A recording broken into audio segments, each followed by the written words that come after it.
Bismillahirrahmanirrahim. Assalamualaikum warahmatullahi wabarakatuh. Alhamdulillahi ala ihsani wa syukru lahu ala taufiqihi wa amtinani. Asyhadu an la ilaha illallah wahdahu la syarika lahu ta'ziman li sya'nih. Wa asyhadu anna Muhammadan abduhu wa rasuluhu ila ridwani. Allahumma salli alaihi wa ala alihi wa ashabihi wa ikhwani. Hadirin hadirat yang Allah Subhanahu wa taala, kita membahas insyaallah pada kesempatan kali ini tentang serba-serbi iktikaf ya, karena insyaallah sebentar lagi kita akan mudah-mudahan dimudahkan mendapati 10 terakhir bulan Ramadan, dan sebagaimana kita ketahui di antara ibadah yang agung adalah ibadah iktikaf, dan itu adalah kebiasaan Nabi sallallahu alaihi wasallam. Nabi sallallahu alaihi wasallam bahkan semangat untuk iktikaf. Pernah Rasulullah SAW iktikaf sebulan penuh ya. Karena beliau mencari Lailatul Qadar. Beliau 10 hari pertama iktikaf ternyata belum dapat Lailatul Qadar. Kemudian beliau iktikaf lagi 10 malam kedua ternyata belum juga dapat Lailatul Qadar. Kemudian setelah itu masuk 10 malam ketiga, Rasulullah dikabarkan bahwasanya Lailatul Qadar berada di 10 malam yang ketiga. Maka Rasulullah SAW menyampaikan pada para sahabat yang ingin iktikaf, silakan iktikaf. Dalam rangka untuk mencari Lailatul Qadar. Kemudian juga disebutkan Rasulullah SAW pernah tidak sempat iktikaf di suatu tahun, maka Rasulullah SAW mengqadanya tahun berikutnya. Rasulullah sampai iktikaf 20 hari. Jadi ada kesibukan tertentu sehingga Rasulullah SAW berhalangan untuk iktikaf 1 tahun. Itu kebiasaan Nabi SAW, dan Rasulullah SAW kalau sudah melakukan suatu kebiasaan maka beliau melaziminya. Sehingga ketika beliau tidak sempat iktikaf 1 tahun, beliau qadha di tahun berikutnya sehingga beliau iktikaf 20 hari. Pernah juga Rasulullah SAW satu saat tidak bisa iktikaf bulan Ramadan, maka beliau mengqadhanya di bulan Syawal. Beliau mengqadhanya di bulan Syawal. Karena demikian kebiasaan Nabi, beliau kalau sudah melakukan satu ibadah maka beliau melazimi. Ini menunjukkan bahwasanya iktikaf adalah sunnah muakkadah. Tapi dia tidak sampai derajat wajib. Dia hanyalah hukumnya apa? Sunnah muakkadah. Itu sunnah yang sangat ditekankan. Disebut sunnah muakkadah karena Rasulullah SAW selalu melakukannya dan tidak meninggalkannya. Adapun hikmah daripada iktikaf, maka saya bacakan perkataan Ibnu Qayyim rahimahullah, atau saya singkatkan ya. Beliau mengatakan bahwasanya baiknya hati seseorang dan istiqomahnya adalah menempuh jalan menuju Allah Subhanahu wa taala. Mutawaqqifan ala jum'iyyati ala Allah, yaitu dengan memfokuskan hati kepada Allah Subhanahu wa taala dan menambali kerusakan-kerusakan atau kekurangan-kekurangan yang ada di hati dengan fokus kepada Allah Subhanahu wa taala. Ya. Karena hati tidak bisa sembuh kecuali dengan fokus kepada Allah Subhanahu wa taala. Wa kana fudhulu ta'am wasyarab wa fudhulu mukhalatatil anam wa fudhulil kalam wa fudhulil manam mimma yaziduhu sya'than. Ya. Sungguhnya kebanyakan makan atau kebanyakan minum atau sering berinteraksi dengan manusia dan juga banyak bicara dan banyaknya tidur mengganggu lurusnya hati ya, bahkan menambah tercerai-berainya hati ya. Ya. Wa yushattituhu fi kulli wadin, sehingga menyibukkan hati tercerai-berai, ada mikir ini, mikir anu, mikir macam-macam. Wa iqta'uhu an sayrihi ila Allah taala, dan ini menghalangi seorang untuk terus menuju kepada Allah Subhanahu wa taala itu karena terlalu banyak kesibukan. Hampir selama 11 bulan demikian ya, sibuk ya dengan urusan-urusan banyak sehingga menjadikan hati tercerai-berai ke sana kemari ya, tidak fokus. Au yudhifuhu, atau menjadikan seorang lemah dalam perjalanan yang menuju Allah Subhanahu wa taala. Au yu'awwiquhu, atau ya'uquhu, atau menghalanginya. Au yuqifuhu, atau bahkan menghentikan hatinya yang sedang berjalan menuju Allah. Iqtadat rahmatul azizir rahim bi ibadihi an syarra'a lahum minas shaumi ma yudhibu fudulat ta'am wasyarab. Maka dengan hikmah Allah Subhanahu wa taala, Allah mensyariatkan puasa yang bisa mengurangi banyak makan dan banyak minum. Ya. Kemudian juga wa yastafriq minal qalbi akhlatus syahawat al-mu'iqah lahu an sayrihi ila Allah, dan juga mengeluarkan dari hati ya kotoran-kotoran syahwat yang selama ini menghalanginya dari perjalanan menuju Allah Subhanahu wa taala. Kemudian sampai beliau menyampaikan ya, wa syarra'a lahum al-i'tikaf alladhi maqsuduhu ruhuhu uquful qalbi 'ala Allah taala, dan Allah mensyariatkan i'tikaf yang tujuannya adalah agar hati dan ruh seorang benar-benar fokus kepada Allah Subhanahu wa taala. Wa jam'iyatuhu alaihi, dan 100% fokus untuk Allah Subhanahu wa taala, wal khalwatu bihi, dan berdua-duaan dengan Allah Subhanahu wa taala, wal inqita'u anil ishtighali bil khalqi, dan agar putus hubungan dari makhluk, wal ishtighalu bihi, tetapi untuk sibuk berkontraksi interaksi dengan Allah Subhanahu wa taala, ya, wahdahu subhanahu, bihaitsu yasiru dzikruhu wa hubbuhu wal iqbalu alaihi fi mahalli humumil qalbi, sehingga jadilah yang dia ingat adalah Allah Subhanahu wa taala, fokusnya hanya kepada Allah Subhanahu wa taala, lintasan-lintasan hatinya hanyalah kepada Allah Subhanahu wa taala, ya. Maka seluruh kegiatannya, fokusnya, konsentrasinya hanya untuk Allah Subhanahu wa taala. Wa tafakkur fi tahsili maradhihi, dan senantiasa berfikir bagaimana bisa meraih keridhaan Allah Subhanahu wa taala. Wa ma yuqarribu minhu, dan selama i'tikaf berpikir bagaimana bisa dekat dengan Allah Subhanahu wa taala.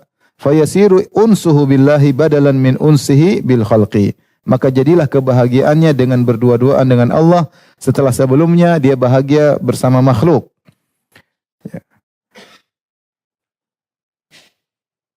Fayu'idduhu bidzalika li'annahu bihi yaumal wahsyah fil qubur hina la anisa lahu, maka dia persiapkan hal tersebut untuk bisa berbahagia dengan berduaan dengan Allah, karena dia akan bertemu dengan suatu hari, yaitu hari yang mengerikan ketika dalam kuburan, ketika tidak ada teman yang bisa membahagiakan dia kecuali Allah Subhanahu wa taala. Wala ma yufrihu bihi siwahu, ya, atau wala ma yafrahu bihi siwahu, dan tidak ada yang bisa membuat dia gembira kecuali Allah Subhanahu wa taala. Fahadha maqsudul i'tikafil al-a'zam, inilah maksud utama dari i'tikaf. Jadi Ibnu Qayyim ingin menyampaikan, kita sudah selama 11 bulan kita berinteraksi, itu kebiasaan tabiat manusia, kita harus kerja, interaksi, berbicara dengan berbagai macam manusia, banyak kegiatan, banyak makan, banyak minum, banyak tidur. Dan ini membuat hati kita semakin lemah dalam perjalanan menuju Allah Subhanahu wa taala. Nah, di antaranya agar kita bisa sembuh kembali, maka perlu dalam setahun ada 10 hari seorang i'tikaf agar hatinya bisa konsentrasi, yang dia pikirkan adalah Allah Subhanahu wa taala, bagaimana bisa meraih ridhaan Allah, bagaimana bisa dekat dengan Allah, bisa menangis karena Allah, bagaimana yang dia pikirkan selalu bagaimana bisa Allah ridho dengan saya. Maka dia sibuk baca Quran, maka dia sibuk salat malam, maka dia sibuk baca tafsir, maka dia memikirkan apa yang bisa dapat Lailatul Qadar, bagaimana supaya Allah terima amal ibadah saya. Sehingga selama 10 hari fokus dia kepada Allah. Dan ini semoga bisa memperbaiki hatinya yang sudah terpecah-pecah, tercerai-berai selama ini, selalu memikirkan dunia, mikir sana, mikir sini. Maka dengan i'tikaf bisa memperbaiki itu semua. Sehingga lintasan hatinya hanya memikirkan Allah Subhanahu wa taala. Tujuannya apa? Kalau seorang sudah merasa nyaman dengan berdua-duaan dengan Allah, maka nanti ketika di alam barzah dia akan bersendirian. Saat dia bersendirian, dia akan bisa nyaman meskipun tidak ada yang menemaninya. Dan kita tahu kita di alam barzah bisa jadi lama, bisa jadi ribuan tahun, bisa jadi lebih daripada itu. Maka siapa yang sudah terbiasa bahagia dengan kesendirian bersama Allah, maka dia akan mudah menghadapi kehidupannya di alam selanjutnya, di alam barzah tatkala dia bersendirian.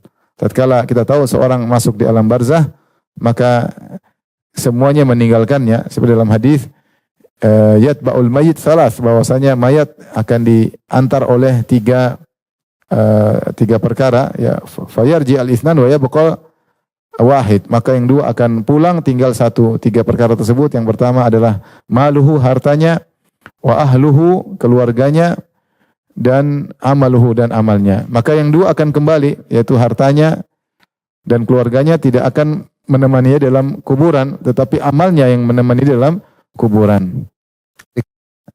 Hukum asal bahwasanya mayat tidak bisa mendengar, tetapi di antara hikmah Allah Subhanahu wa taala, Rasulullah menjelaskan mayat bisa mendengar suara terompah atau sepatu atau sendal orang-orang yang meninggalkan dia dari kuburan. Dia bisa dengar, ini istri saya pergi, ini anak saya pergi, ini teman saya pergi yang tadinya berkerumun di kuburan untuk mendoakannya, maka meninggalkan dia satu persatu dan dia bisa mendengar dan dia bisa tahu, sehingga memastikan bahwasanya dia memang benar-benar sendiri. Maka saat itulah yang bisa membuat dia bahagia hanya siapa? Allah Subhanahu wa taala. Inilah di antara hikmah, kata Ibnu Qayyim, seorang berusaha mencoba untuk meraih kebahagiaan dengan kesendiriannya. Dan ini sebenarnya kita latihan sebelumnya. Ini iktikaf yang tahunan, ada kita juga khalwat yang keseharian. Khalwat keseharian seperti salat malam, seorang berusaha bangun malam dalam kesendiriannya, kemudian mencoba mencari kebahagiaan dengan kesendiriannya. Seorang ketika di pojokan baca Quran tanpa HP-nya dia matikan, kemudian dia mencari kebahagiaan dengan kesendiriannya bersama Allah. Itu contoh khalwat-khalwat yang dia syariatkan sepanjang hari, sepanjang tahun ya. Tetapi ada khalwat yang spesifik, yang lebih spesial ketika di bulan apa? Di bulan Ramadan. Maka seorang berusaha punya bagian dari khalwat tersebut ya. Dan ini khalwat yang syar'i, bukan khalwat yang dilakukan oleh ahlul bidah seperti sebagian mereka masuk ke goa kemudian di sana sampai berhari-hari ya, atau masuk ke rumah matikan lampu kemudian semedi di rumah ya, atau puasa mutih tidak makan kecuali yang putih-putih ya, es krim putih atau merah. Pokoknya macam-macam itu khalwat-khalwat yang tidak disyariatkan, sehingga mereka menyendiri, tidak berinteraksi dengan masyarakat, kemudian mungkin tidak sholat ke masjid, mungkin banyaklah. Ini tidak disyariatkan. Yang disyariatkan khalwat keseharian ada, yaitu kita sholat malam, kita sholat sunnah kesendirian, kita baca Quran, selain kita interaksi dengan masyarakat dalam keseharian kita, dan kita dituntut untuk berinteraksi. Oleh karenanya Nabi SAW bersabda, al-mu'min alladhi yukhalitun nas wa yasbir ala adahum khairun minal mu'min alladzi la yukhalitun nas wa la yasbir ala adahum. Seorang mukmin yang berinteraksi dengan manusia dan sabar dengan gangguan mereka lebih baik daripada mukmin yang tidak berinteraksi dengan masyarakat dan tidak sabar dengan gangguan mereka. Maksudnya Islam mengajarkan kita adalah makhluk sosial, berinteraksi, makanya disyariatkan sholat jamaah, disyariatkan harus ada kunjungan, ada orang sakit dijenguk dan macam-macam ya. Sholat Jumat, interaksi, kerja. Tetapi penyeimbangnya adalah kita juga ada khalwat harian dengan sholat malam, dengan baca Quran sendiri, sehingga hati kita tidak duniawi terus, tetapi ingat Allah Subhanahu wa taala. Nah, ada kegiatan tahunan disebut dengan apa? Iktikaf, dengan iktikaf. Makanya Ibnu Rajab Al-Hambali ketika menyebutkan tentang iktikaf, beliau berkata, hakikatul iktikaf qat'ul alaik anil khalaik wattisalu li khidmatil khaliq. Kata Ibnu Rajab Al-Hambali, beliau berkata, hakikat iktikaf adalah memutuskan seluruh relasi dengan makhluk, kemudian koneksi dengan Allah Subhanahu wa taala. Itu hakikat iktikaf. Maka semakin kita kurang interaksi dengan manusia ya, ketika iktikaf itu lebih baik. Itu lebih baik ya. Jadi kalau iktikaf WA jangan on terus. Status on. Nah, ini iktikaf gimana ini ya? Jadi harus ya, kita boleh bukan tidak boleh. Para ulama juga memang tidak boleh iktikaf kemudian diam terus, nggak boleh. Ibnu Taimiyah jelaskan dalam Syarhul Umdah, bukan iktikaf diam terus. Rasulullah ada ngomong juga, coba mengurangi. Makanya Rasulullah SAW bikin kemah-kemahan, Rasulullah masuk dalam kemah. Istri-istrinya pun ketika iktikaf dibuat kemah-kemah. Aisyah dibuatkan kemah, Hafsah dibuatkan kemah, Zainab dibuatkan apa? Kemah. Jadi memang Rasulullah ingin apa? Menyendiri. Tapi bukan berarti tidak berbicara sama sekali. Ya, tetapi mengurangi interaksi dengan manusia ya. Oleh karenanya bukan berarti ketika iktikaf kemudian kumpul bareng, kemudian ngobrol dari asar sampai maghrib, bukan iktikaf ya. Itu cuma bawa kopi apa? Kopi ini, kopi Arabica, kopi Robusta, kumpul. Kamu apa? Kamu ini namanya warung kopi, pindah ke masjid ya. Enggak, ya. Jadi ya kurangi ya, bukan mau tidak boleh makan bareng, ya, menghilangi kejenuhan ya. Manusia kita tidak seperti mereka, kita ada kejenuhan, tapi jangan kebanyakan. Ya, jangan kebanyakan berinteraksi, kurangi berbicara karena kita ingin dekat, ingin mencari keridhaan Allah, itulah hakikat iktikaf. Taib, sekarang kita bahas tentang definisi i'tikaf ya. I'tikaf diambil secara bahasa dari kata akafa ya. Akafa. Akafa ya, secara maknanya adalah habs, menahan diri atau melazimi. Gampangannya kita bilang melazimi sesuatu ya. Menongkrongi kalau gitu. Itu namanya akafa. Akafa.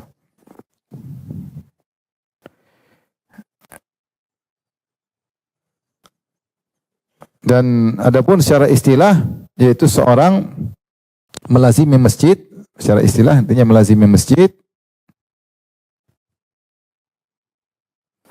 untuk beribadah kepada Allah, untuk beribadah kepada Allah. Ini secara sederhana ya. Melazimi masjid untuk beribadah kepada Allah.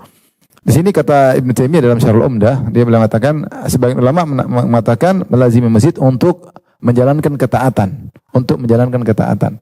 Kata Ibnu Taimiyah lebih baik diganti dengan untuk ibadah. Apa bedanya menjalankan ketaatan? Ya, ada namanya ada menjalankan ketaatan.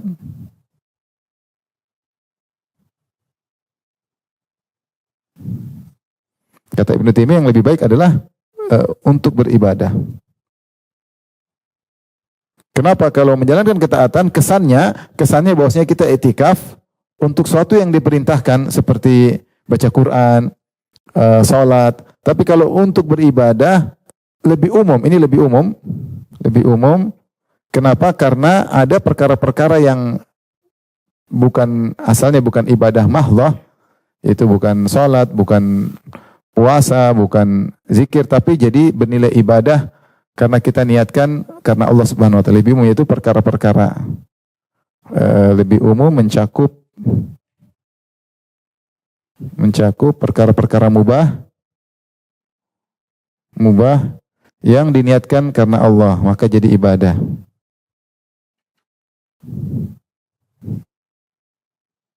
Karena Allah, maka jadi ibadah. Kenapa? Karena dalam kegiatan kita dalam masjid bukan cuma baca Quran saja, bukan cuma sholat saja. Kita ada kegiatan perkara-perkara mubah. Di antaranya apa? Tidur, ya enggak?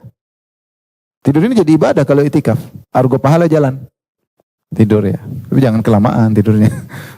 Tapi jadi bukan sholatnya aja yang dapat pahala. Ibnu Taimiyah mengatakan bahwa itikaf itu bukan sholatnya aja yang dapat pahala, bukan saja.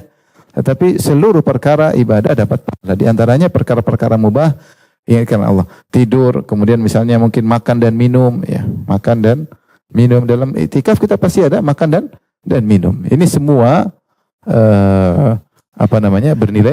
bernilai ibadah, ya, meskipun di asalnya bukan ibadah. Jadi kapan kita di masjid dengan i'tikaf, maka argo pahala berjalan. Argo pahala berjalan. Oleh karenanya Rasulullah SAW ketika mencari Lailatul Qadar, beliau ingin dalam kondisi i'tikaf. Itu adalah kondisi yang paling optimal bagi seorang di akhir bulan Ramadan. Karena seluruh kegiatannya adalah ibadah. Ya, sama seperti orang kalau umrah. Umrah kalau sudah pakai kain ihram kita bilang labbaik Allahumma umrah, argo pahala berjalan. Argo pahala berjalan. Meskipun meraih Lailatul Qadar tidak diharuskan i'tikaf, tidak harus, karena i'tikaf hukumnya apa? Sunnah. Tetapi kondisi paling optimal, yang paling terbaik seorang meraih Lailatul Qadar adalah ketika sedang apa? I'tikaf, sedang i'tikaf. Kemudian Ibnu Taimiyah mengisyaratkan kalimat i'tikaf itu dari akafa, tapi ada ifta'ala, yaitu ada mu'alajah, yaitu menunjukkan ada kesengajaan, keseriusan, bukan hanya sekedar melazimi tapi dengan kesengajaan, keseriusan, ada kegiatan yang dia lakukan. Namanya i'tikafa.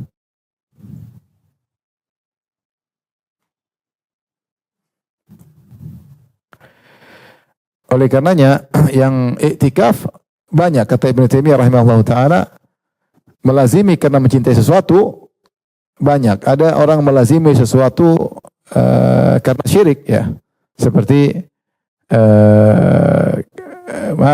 kata Ibrahim kepada kaumnya, ma hadhi tamathilul lati antum laha akifun. Apa ini berhala-berhala yang kalian tongkrongi, yang kalian apa? Tongkrongi. Jadi mereka melazimi berhala-berhala karena mereka mencintai berhala-berhala tersebut. Jadi ada iktikafnya orang-orang musyrikin, yaitu melazimi apa? melazimi berhala-berhala mereka. Dan banyak semedi-semedi, orang-orang non-Islam banyak tidak? Ada semedi juga, mereka ada nongkrong di tempat mereka, di depan berhala. Mereka terkadang, saya pernah lihat ada orang saya kenal lah ya. Dia buka sejadah, kemudian dia semedi. Kemudian hanya pakai celana dalam. Terus saya bilang, Om, ngapain Om? Sholat katanya, ini sholat apa?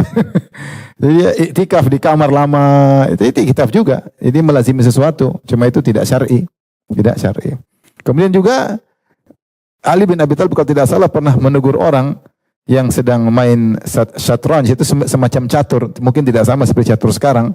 Dia mengatakan, "Ma hadhi tamathilul lati antum laha akifun." Tongkrongi catur.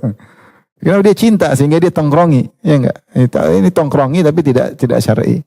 Jadi tongkrongan tuh banyak, melazimi banyak. Ada melazimi syirik, ada melazimi permainan, ada melazimi maksiat. Seorang mentongkrongi maksiat, dia senang dengan maksiat tersebut. Nah, Ibnu Taimiyah mengatakan sekarang berbeda. Allah mengajarkan bagaimana kau melazimi masjid karena ingin meraih cinta Allah Subhanahu wa taala.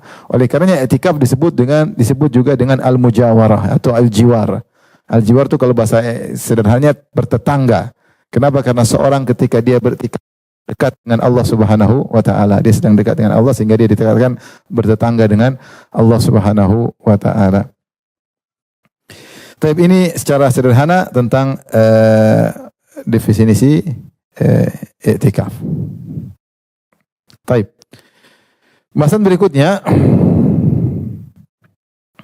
beberapa terkait perkara i'tikaf. Perkara pertama, ya, i'tikaf harus di masjid, ya.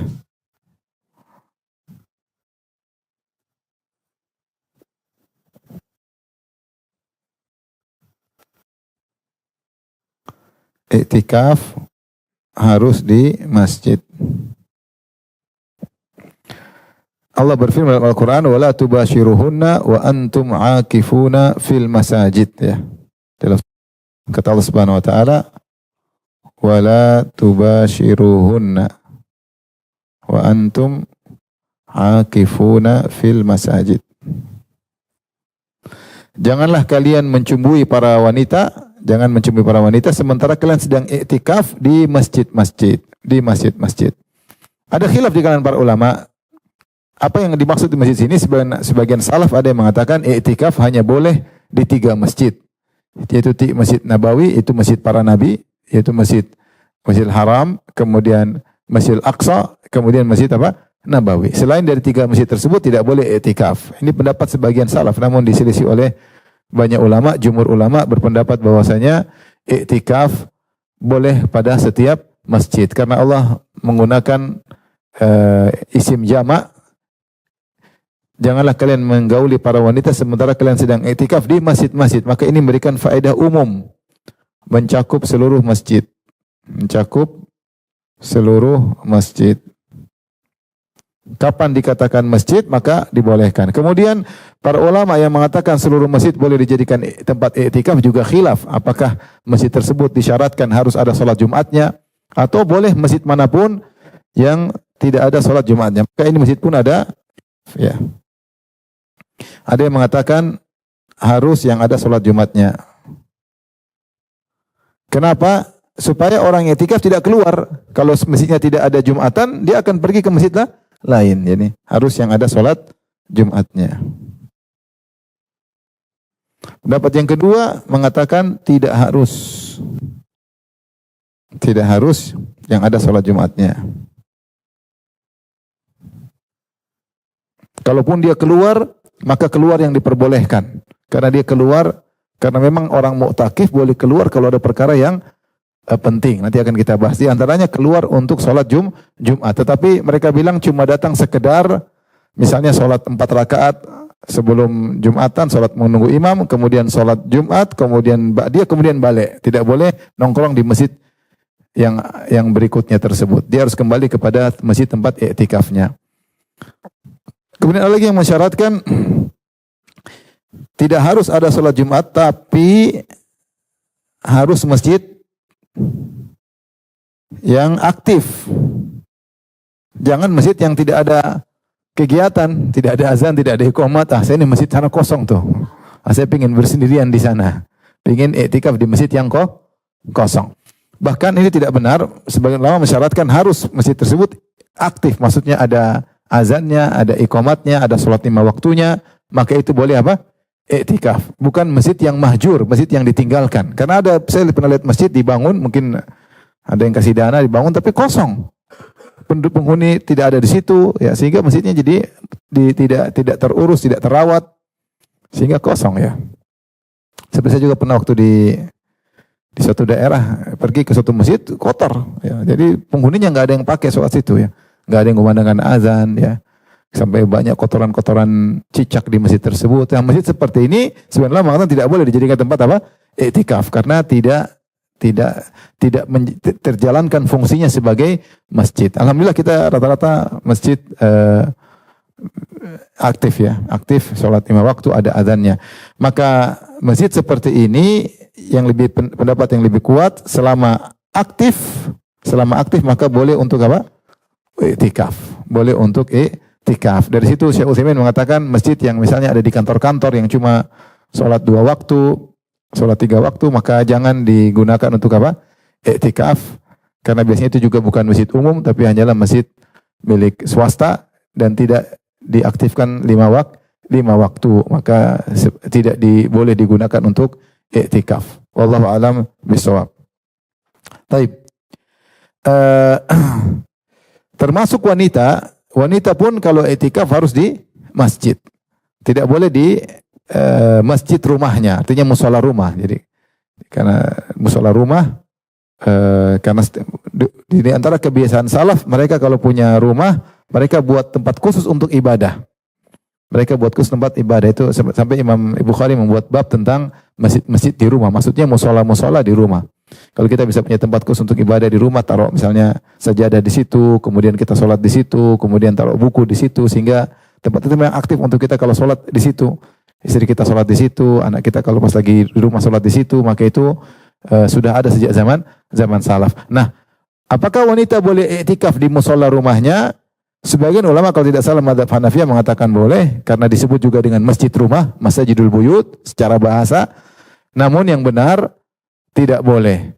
Karena yang dimaksud dengan dalam ayat ini, wa antum akifuna fil masajid, janganlah kalian menggauli para istri sementara kalian sedang iktikaf di masjid-masjid. Maksudnya bukan masjid rumah, tapi masjid yang benar-benar dibuka untuk umum, yang orang sholat 5 waktu di masjid tersebut. Adapun masjid-masjid rumah, meskipun disebut dengan masjid atau disebut musala, maka itu bukan masjid yang dimaksud. Oleh karenanya iktikaf tidak boleh di rumah, tapi harus di masjid yang benar-benar masjid yang syar'i, yang dibuka untuk umum, sholat 5 waktu ya.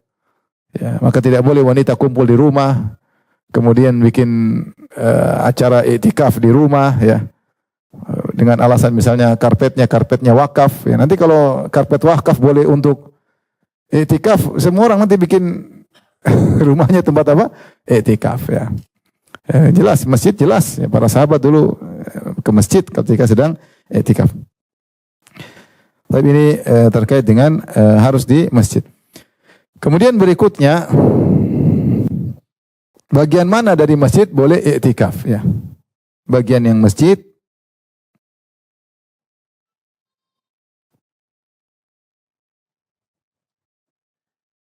di masjid boleh digunakan untuk iktikaf.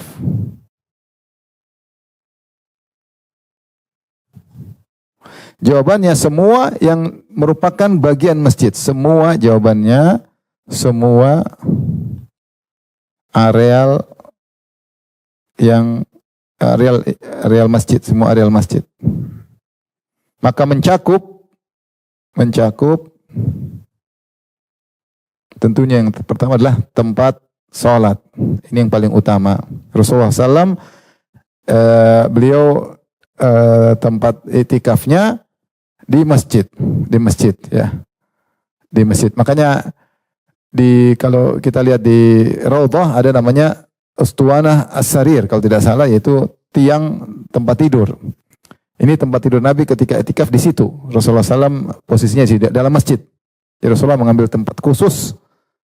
Kadang beliau kasih kemah Dan kalau beliau letih, ada tempat pembaringan, beliau istirahat di situ. Maka yang terbaik adalah i'tikaf di tempat sholat. Tentunya jika tidak mengganggu ya, waktunya sholat mungkin dirapikan atau bagaimana ya, tempat sholat. Ini boleh. Kemudian pembahasan berikutnya, misalnya tentang pelataran masjid. Pelataran masjid disebut dengan rahbu, ya, rahbatul masjid. Nah, pelataran masjid bolehkah dijadikan tempat untuk i'tikaf? Ini dibahas oleh para ulama. Maka pendapat yang lebih kuat mengatakan bahwa ada yang mengatakan termasuk masjid boleh i'tikaf, ada yang mengatakan tidak boleh. Yang benar wallahu alam bisawab, diperinci jika pelataran dipagarin maka boleh. Adapun jika pelataran langsung gabung dengan jalan umum maka tidak boleh. Jika pelataran nyambung dengan jalan umum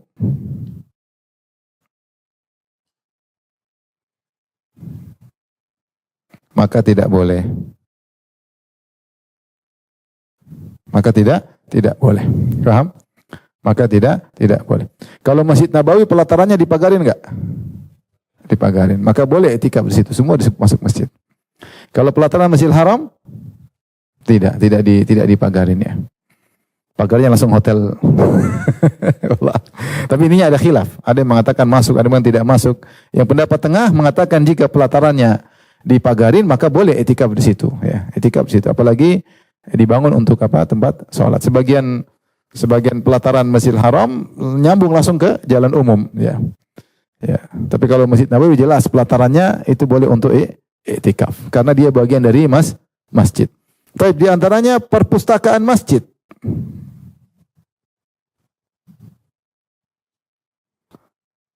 Ini boleh? Boleh. Sampai para ulama bahas tentang gudang di masjid. Boleh enggak i'tikaf? Mereka bilang umum karena Allah mengatakan di masjid.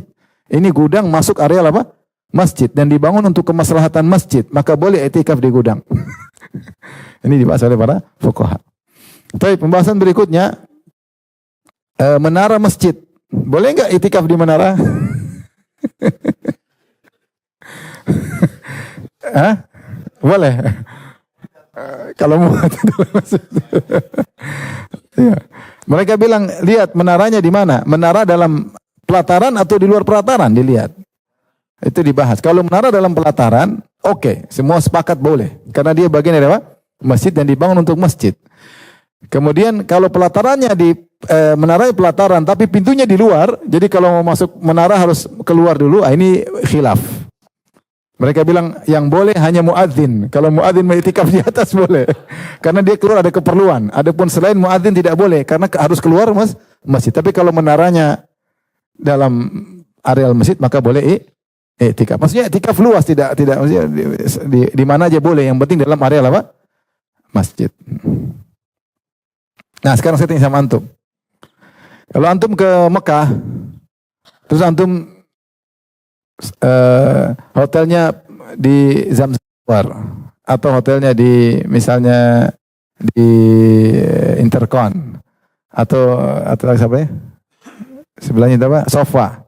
Kan mereka punya musola masing-masing musola. Intercon punya musola, kemudian di Zamzam Tower juga beberapa musola ya.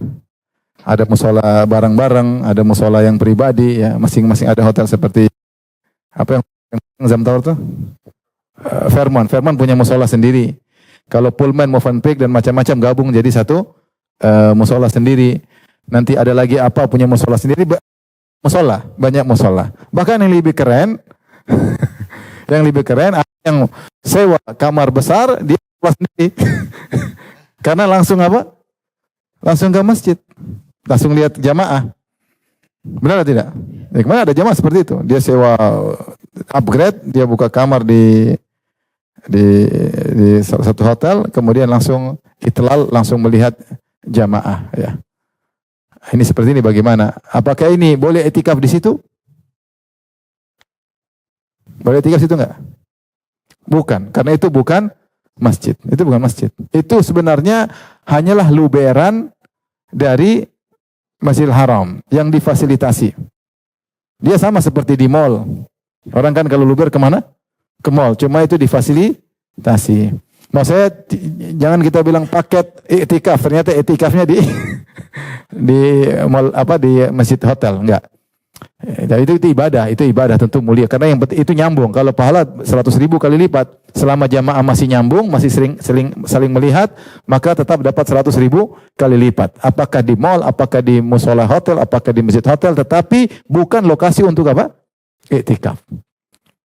Bahkan para ulama dulu khilaf, sah enggak salat itu masih nyambung ke haram, sah atau tidak, diperselisihkan oleh para ulama. Yang benar bahwasanya selama jamaah di hotel, di masjid hotel masih melihat jamaah di masjid nyambung maka dianggap sambung dan tetap dapat 100.000 kali lipat mengikuti sholat di Masjidil Haram. Cuma itu bukan masjid karena dia tidak difungsikan ada azannya, enggak, dia cuma luberan. Dia tidak ada azan sendiri, tidak ada imam sendiri, enggak ada. Dia cuma fasilitas untuk luberan. Paham? Dia bukan masjid. Ya, bukan masjid. Ya, jadi kalau ibadah situ oke, bagus gitu. Kita masuk dalam mungkin susah, tapi tidak dikatakan kita apa iktikaf karena iktikaf harus di masjid. Adapun kita duduk di situ untuk memanfaatkan waktu baca Quran boleh, bagus, nunggu sholat boleh, tapi tidak disebut dengan apa? Iktikaf. Karena iktikaf harus di masjid. Harus di masjid.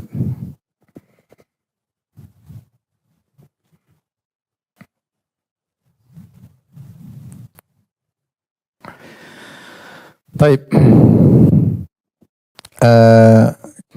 Kemudian pembahasan berikutnya yang sering dibahas adalah tentang waktu iktikaf, waktu iktikaf. Ini sudah paham ya?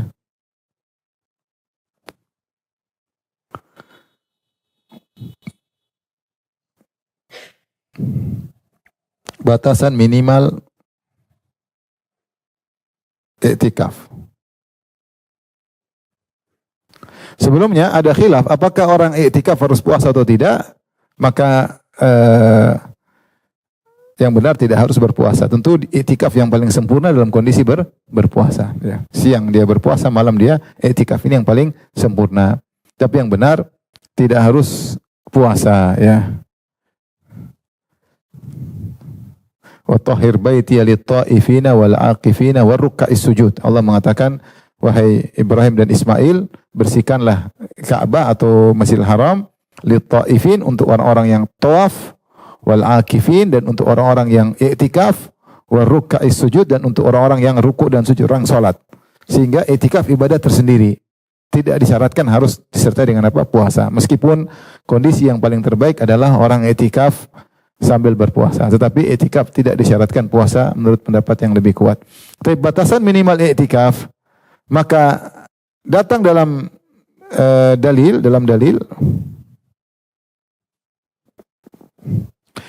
dalil Rasulullah i'tikaf berapa hari? 10 hari.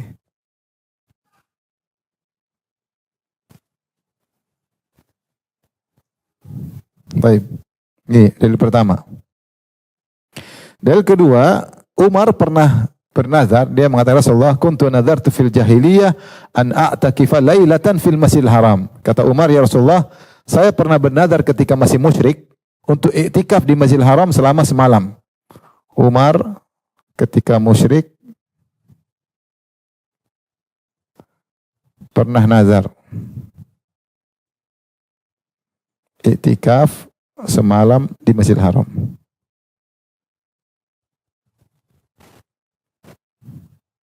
Jadi ibadah iktikaf ini bukan ibadah baru, sudah dikenali orang-orang musyrik Quraisy dahulu. Bahkan Umar ketika masih jahiliyah, masih musyrik, dia pernah bernazar iktikaf semalam, lailatan. Kata Rasulullah SAW, aufi binadrik. Dia tanya sama Nabi, sekarang saya sudah muslim, apakah saya menunaikan nazar saya ketika masih musyrik? Kata Nabi SAW, aufi binadrik, tunaikan nazarmu. Sehingga dengan demikian, dalam dalil boleh iktikaf semalam. Boleh iktikaf semalam. Datang dalam sebagian riwayat, lailah atau yauman, tapi riwayat tersebut dikritiki oleh para ahli hadis, disebut syadz. Yang benar lafaznya lailah. Bahwasanya Umar bernazar untuk itikaf satu malam. Sehingga kalau orang itikaf satu malam, Rasulullah benarkan, dalilnya jelas. Yang jadi masalah, bagaimana jika kurang satu malam? Jika itikaf kurang dari semalam.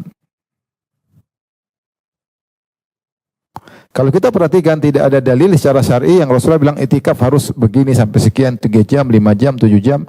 Rasulullah SAW nggak pernah menjelaskan secara definisi batasan itikaf. Tetapi ketika Rasulullah itikaf 10 hari, Umar bertanya, Rasulullah saya itikaf semalam, kata Rasulullah lakukan. Meskipun kurang dari apa? Sehari. Ada yang mengatakan harus sehari semalam, tapi yang benar lafalnya semalam.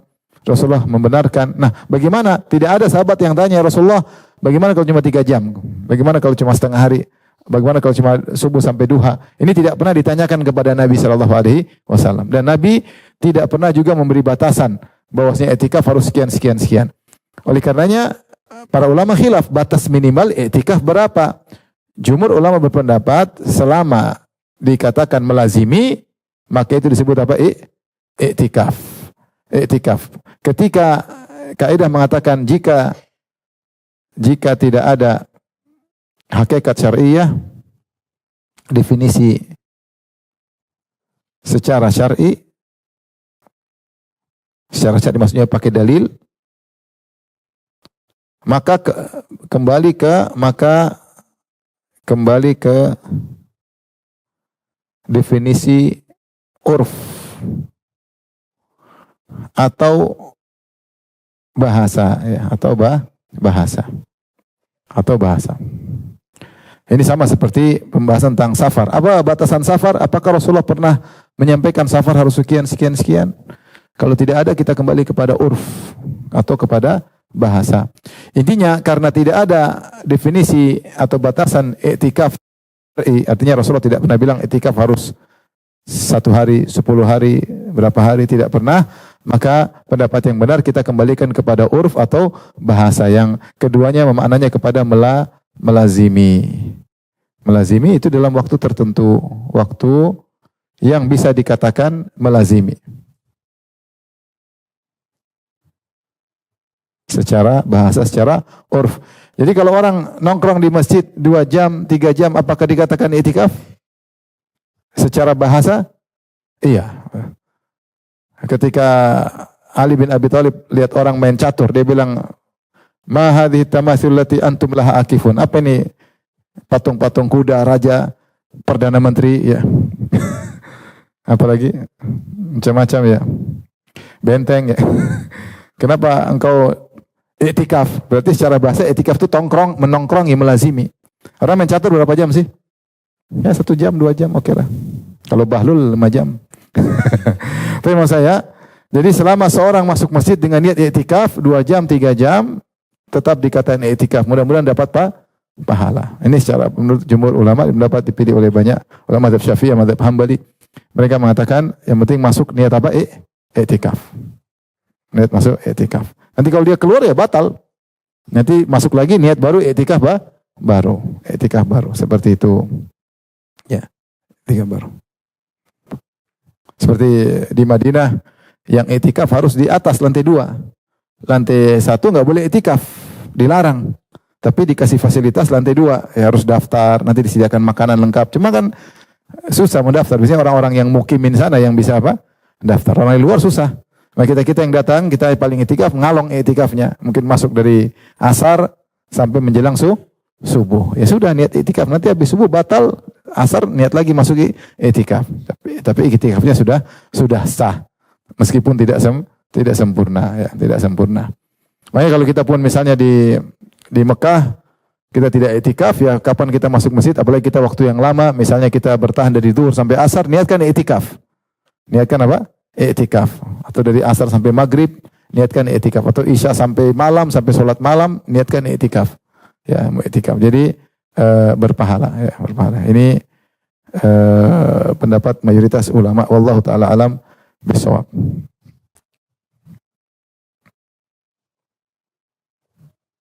Taib. Berikutnya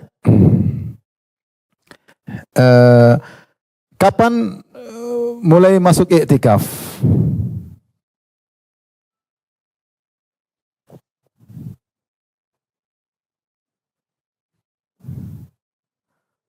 Kapan sunnahnya masuk masjid untuk iktikaf?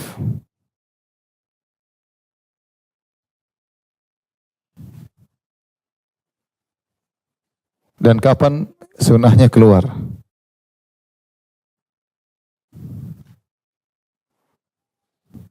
Ini bagi yang iktikaf 10 hari terakhir. Bagi yang iktikaf sempurna 10 hari terakhir. Maka dalil menunjukkan bahwasanya Rasulullah SAW pernah masuk di 20 pagi, habis sholat fajar, habis sholat subuh, masuk. Selesai sholat fajar. Jadi Rasulullah fajar dia masuk ke tempat iktikafnya tanggal apa? 20 dan ya, ini sunnahnya demikian. Paling tidak sebelum maghrib. Kalau bisa subuh di pagi tanggal 20 sebelum maghrib. Tanggal 20 atau malam 21. Karena 10 hari terakhir dimulai dari malam 21. Maka seorang berusaha masuk sebelum maghrib.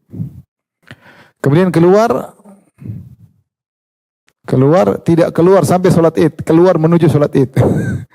Keluar ketika menuju sholat id. Menuju sholat apa? Id. Sunnahnya demikian. Ini yang kalau kita bilang apa sempurna. Tentunya kalau tidak bisa nggak apa-apa. Ini sekedar apa? Yang paling sempurna kalau benar-benar mau iktikaf,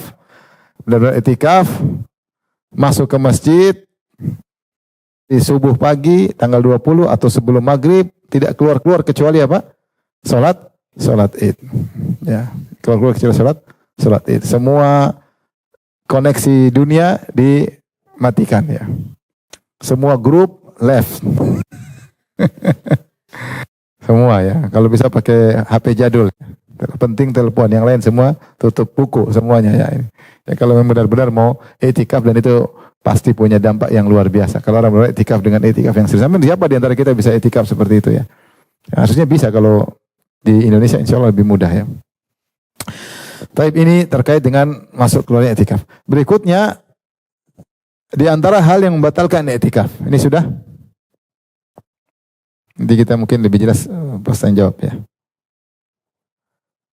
Di antara hal-hal yang membatalkan iktikaf.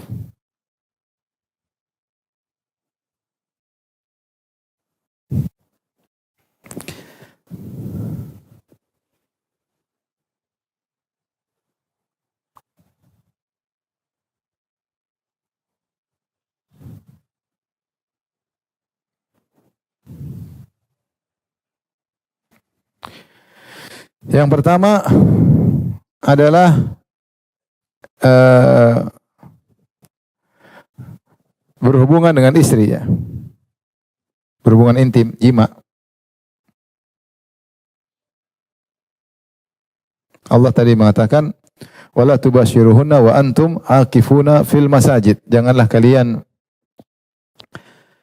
menggauli para istri sementara kalian sedang iktikaf di masjid.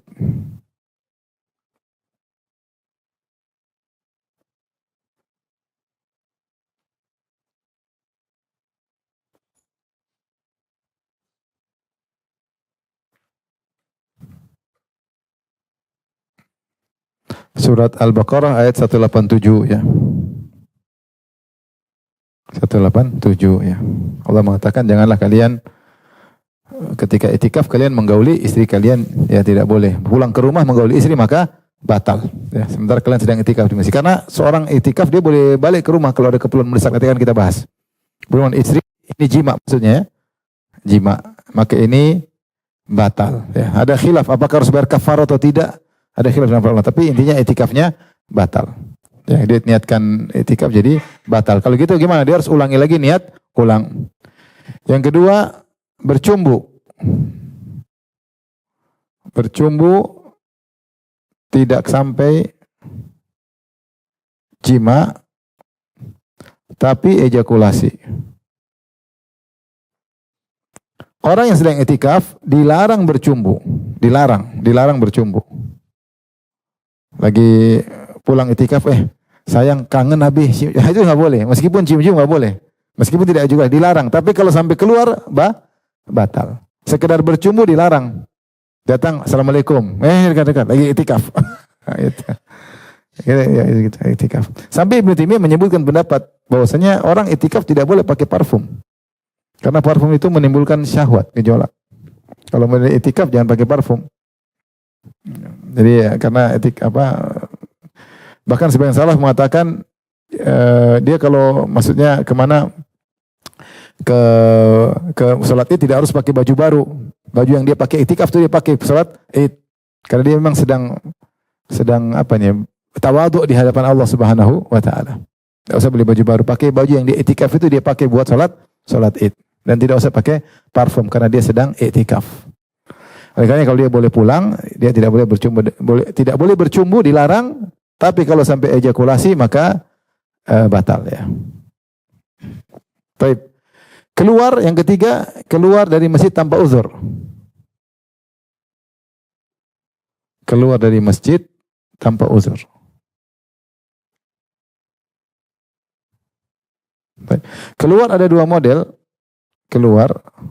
Yang pertama, sebagian badan aja yang keluar.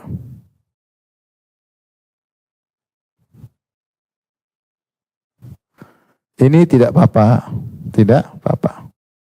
Dalilnya, Rasulullah SAW ketika itikaf, maka beliau masukkan kepalanya di rumahnya karena di dinding Masjid Nabawi gabung dengan hujrahnya rumahnya Aisyah. Jadi rumah Nabi kira-kira begini coba. Jadi ini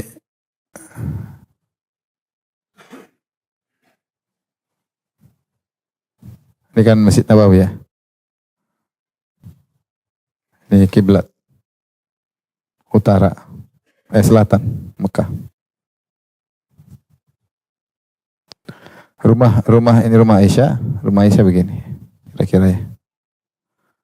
Nah, ini terbagi dua ya. Yang ini ada atapnya, beratap, ini namanya gurfah. Ada atapnya. Ada gurfah, ada atapnya. Disitulah Rasulullah tidur di sini, kamar tidur di sini. Ini kamar apa? Kamar tidur. Hujurat ini kayak ruangan tanpa atap, tanpa atap. Nah, dia gabung di sini. Jadi di sini ada Rasulullah bisa jendela gabung dengan apa? Gabung dengan dinding apa? Dinding masjid. Maka Rasulullah SAW ketika itikaf di sini, Rasulullah masukkan kepalanya ke rumahnya untuk disisihin oleh apa? Aisyah. Dibersihkan oleh Aisyah sehingga kepalanya keluar dari masjid. Keluar enggak? Tapi karena yang keluar cuma sebagian, tidak batal. Tidak batal. Kalau keluar sebagian tubuh tidak batal. Jadi kalau antum keluar kakinya doang enggak ada masalah. Tangannya sedikit keluar sudah. Tidak batal karena namanya itikaf itu meladimi masjid. Baik, paham ini? Paham. Yang berikutnya keluar seluruh tubuh. Keluar seluruh tubuh.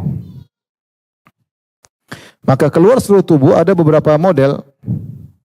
Yang pertama, keluar karena kebutuhan mendesak, kebutuhan keluar karena kebutuhan primer, kebutuhan yang biasa ya. Kebutuhan yang harus. Di antaranya seperti makan, buang hajat. Ini tidak apa-apa, Ini Rasulullah itikaf, dia makan ke rumahnya. Dia keluar ke rumahnya makan di rumah Aisyah. Buang hajat juga di rumah Aisyah, kemudian balik lagi itikaf. Jadi keluar dari masjid untuk memenuhi kebutuhan hajat primer manusia, maka tidak jadi masalah. Tetapi sebagian ulama ketat, mereka mengatakan jika masjid menyediakan makanan, dia tidak boleh keluar. Atau ada yang mengantarkan makan buat dia, tidak boleh keluar. Ya. Tapi kalau tidak ada yang antar makanan, karena ada aturan di masjid, takut mengotori, atau tidak ada yang mau antar makanan, nunggu gratisan nggak datang-datang, ya udah keluar cari makan di tempat yang terdekat. Ya, saya mau keluar makan, boleh di mana restoran yang terdekat. Jangan bilang restoran sana ada 5 kilo, rumah makan Padang enak ya. Nggak boleh kejauhan. Yang dekat aja, yang dekat sama. Buang hajat kalau di masjid ternyata toilet memadai, maka ini tidak boleh keluar. Tapi kalau tidak memadai, misalnya ngantri terlalu panjang, dia boleh keluar. Makanya teman-teman yang itikaf di Masjid Nabawi, dia bisa ke hotel. Kalau memang makan nggak boleh, karena sekarang makan nggak boleh, di mana di pelataran. Ya, kita makan ya melanggar sebenarnya. Karena saya makan di foto, jadi petugas, ya. Sebenarnya nggak boleh ya. Artinya makan di situ. Mungkin kalau makanan ringan boleh, tapi kalau makan besar, makanan sahur rame-rame mungkin nggak boleh ya. Jadi kalau dia harus terpaksa makan di hotel tidak membatalkan etika, tapi secukupnya. Dia cuma makan, kemudian dia balik ke toilet, balik. Adapun dia duduk nongkrong-nongkrong, ngelamun sebentar itu batal. Telepon istri, telepon anak nggak boleh, boleh. Dia hanya untuk kebutuhan keperluan mereka bisa maksudnya bicara istri sekedarnya. Gimana kabar lagi siap-siap balik lagi, oke. Tapi kalau dia ngobrol sama istri setengah jam di kamar nggak boleh. Itu berarti dia sudah lebih daripada kebutuhan mendesaknya. Jadi kalau dia keluar hanya sekedar ke toilet atau untuk makan, balik lagi, maka itikafnya belum batal, masih lanjut. Jadi kalau ke masjid tidur, ke hotel tidur selesai, berarti sudah sudah batal ya. Jadi keluar untuk kebutuhan yang harus, ini tidak mengapa, tidak membatalkan.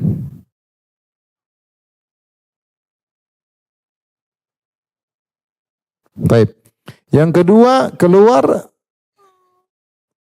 tanpa kebutuhan primer.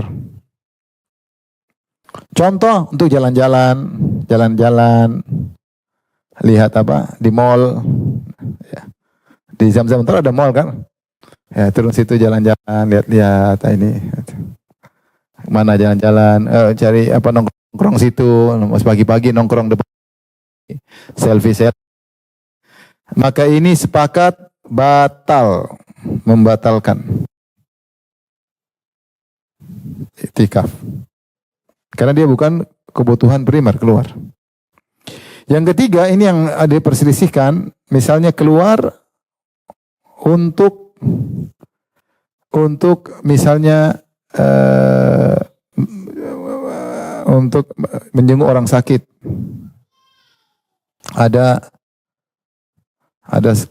bapaknya sakit, ibunya sakit misalnya ya. Atau untuk menyolatkan jenazah.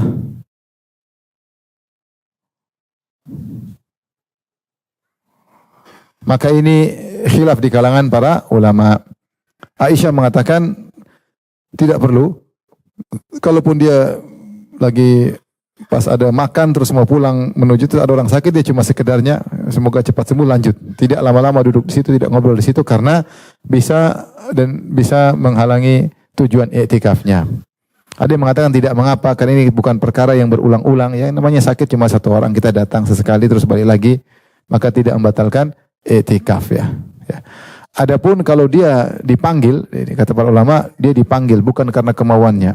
Dia lagi iktikaf, kemudian dipanggil untuk jadi saksi, ada perkara hukum, dia harus jadi saksi dan dia ditunjuk, harus datang ke pengadilan, tidak batal iktikafnya karena perintah dari apa?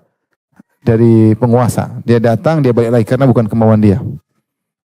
Tapi intinya tidak menggampang-gampangkan untuk keluar dari masjid karena keluar dari masjid bisa membatalkan iktikaf ya. Di antara yang membatalkan iktikaf adalah mabuk. Mabuk. Allah mengatakan ya ayyuhalladzina amanu la taqrabus sholata wa antum sukara. Wahai orang beriman, jangan kalian mendekati salat sementara kalian dalam kondisi mabuk ya. Salat aja enggak boleh apalagi pergi ke masjid. Maka kalau orang mabuk sengaja iktikaf kemudian mabuk iktikafnya batal ya. Kemudian di antara yang membatalkan iktikaf adalah niat membatalkan iktikaf. Niat membatalkan iktikaf. Ya azam ya. Jadi benar-benar azam ya, bukan sekedar niat batal, saya batal ya, sudah batal, cukup sini iktikaf, saya banyak kesibukan, sudah batal meskipun dia masih dalam masjid. Kalau niat batal maka batal meskipun masih dalam masjid ya.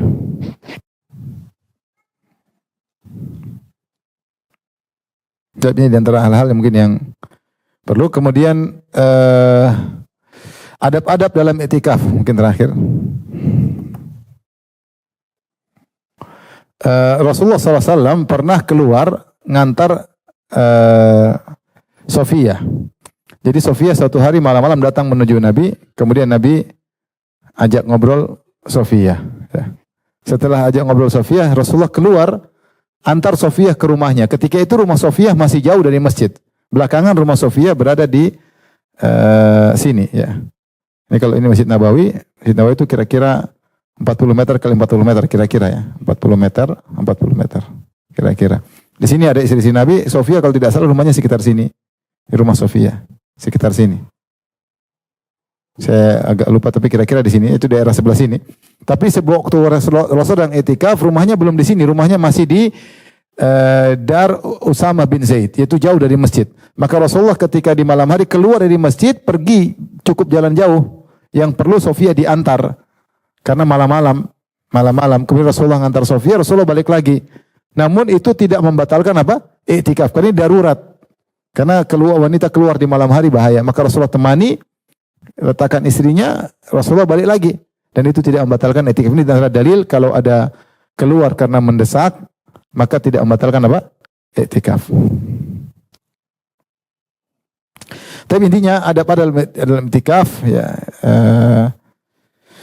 Sebagaimana perkataan tadi Ibnu Rajab, qatul alaik anal khalaik litisali bi khidmatil khaliq, yaitu memutuskan segala interaksi dengan makhluk untuk menyambung koneksi dengan Allah Subhanahu wa taala. Iktikaf yang terbaik adalah seorang semakin tidak interaksi dengan makhluk, secukupnya dia interaksi. Ada keperluan mendesak, adapun dia ngobrol, dia habiskan waktu, kemudian bahkan iktikaf dia masih jualan di dalam masjid, ini dilarang ya. Enggak boleh ya. Nah, kemudian di masjid lihat-lihat apa berita ya. Sudah hancur nggak ini Amerika lawan Iran ini masih. Artinya itu sudah boleh, cuma jangan di masjid. Kita ya sudahlah nanti aja lah. Kalau kita lagi tidak itikaf oke, tapi kalau di itikaf sudahlah, enggak usah. Putuskan dulu hubungan ya. Putuskan dulu hubungan ya. Kalau bisa tidak ada interaksi jual beli, jangan ya, enggak usah ya. Karena itikaf kita akan tidak membatalkan, cuma mengganggu, mengurangi apa? Nilai itikaf. Karena tadi Ibnu Qayyim menjelaskan itikaf itu agar kita sudah terlalu sering urusan duniawi, kita ingin fokus kepada Allah untuk memperbaiki. Setelah perbaiki ya rusak lagi nih tahun depan, tapi maksudnya sekarang saatnya kita perbaiki. Kapan lagi kita fokus kepada Allah, sibuk pikiran kita bagaimana diridhai Allah, bagaimana bisa dapat Lailatul Qadar. Maka medsos ini paling berbahaya. Seorang buka medsos, kadang dia lihat wanita di medsos, kadang dia putar musik di medsos, kadang ini padahal semua melanggar adab-adab dalam masjid. Bagaimana apalagi orang sedang iktikaf, apalagi seorang sedang iktikaf ya. Wallahu taala alam bisawab. Tentu ada permasalahan-permasalahan lain tapi saya tidak bahas ya. Mungkin ini sekedar yang bisa saya bahas. Wallahu taala alam bisawab. Assalamualaikum warahmatullahi wabarakatuh.